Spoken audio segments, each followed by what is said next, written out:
7 मार्च 1669 ईस्वी की बात है। ठाकुर सुजान सिंह अपनी शादी की बारात लेकर जा रहे थे।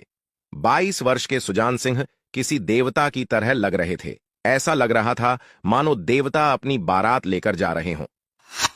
उन्होंने अपनी दुल्हन का मुख भी नहीं देखा था। शाम हो चुकी थी, इसलिए रात्रि विश्राम के लिए छापोली में पड्डी ढाव डाल दिए। कुछ ही क्षणों में उन्हें गायों में लगे घुंघरुओं की आवाजें सुनाई देने लगी। आवाजें स्पष्ट नहीं थीं, फिर भी वे सुनने का प्रयास कर रहे थे, मानो वो आवाजें उनसे कुछ कह रही थीं। सुजान सिंह ने अपने लोगों से कहा, शायद ये चरवाहों की आवाज है, जरा सुनो, वे क्या कहना चाहते हैं। गुप्तचरों ने सूचना दी कि युवराज, ये लोग कह रहे हैं कि कोई फौज देवधे पर आई है। वे चौंक पड्ढे, कैसी फौज, किसकी फौज, किस मंदिर पे आई है?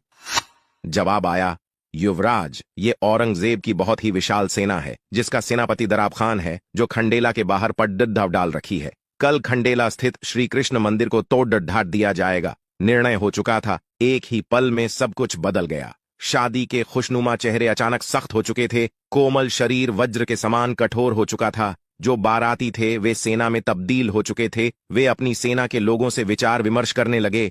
तब उनको पता चला कि उनके साथ सिर्फ 70 लोगों की सेना थी। तब रात्रि के समय में बिना एक पल गंवाए उन्होंने पास के गांव से कुछ आदमी इकट्ठे कर लिए। करीब 500 घुड्डा सवार अब उनके पास हो चुके थे। अचानक उन्हें अपनी पत्नी की याद आई, जिसका मुख भी वे नहीं देख पाए थे, जो डोली में बैठी हुई थी। क्या बीतेगी उस पे, जिसने अपनी लाल जोड्ढे भी ठीक से नहीं देखी हो। वे तरह तरह के विचारों में खोए हुए थे।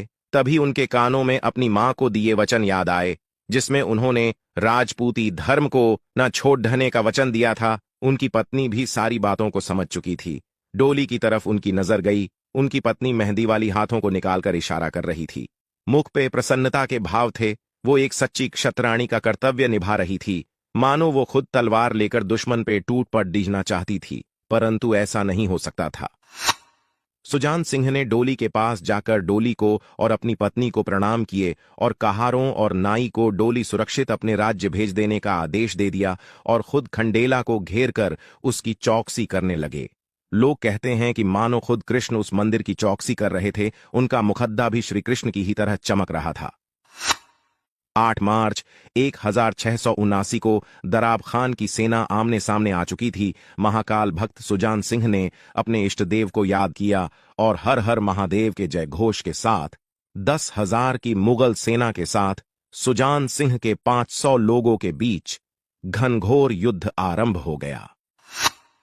सुजान सिंह दराब खान को मारने के लिए उसकी ओर लपके और मुगल सेना के 40 लोगों को मौत के घाट उतार दिया। ऐसे पराक्रम को देखकर दराब खान ने पीछे हटने में ही भलाई समझी, लेकिन ठाकुर सुजान सिंह रुकने वाले नहीं थे।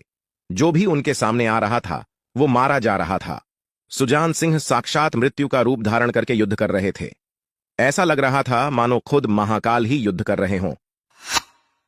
इस बीच कुछ लोगों की नजर सुजान सिंह पे पड़ रही, लेकिन ये क्या, सुजान सिंह के शरीर में सिर तो है ही नहीं।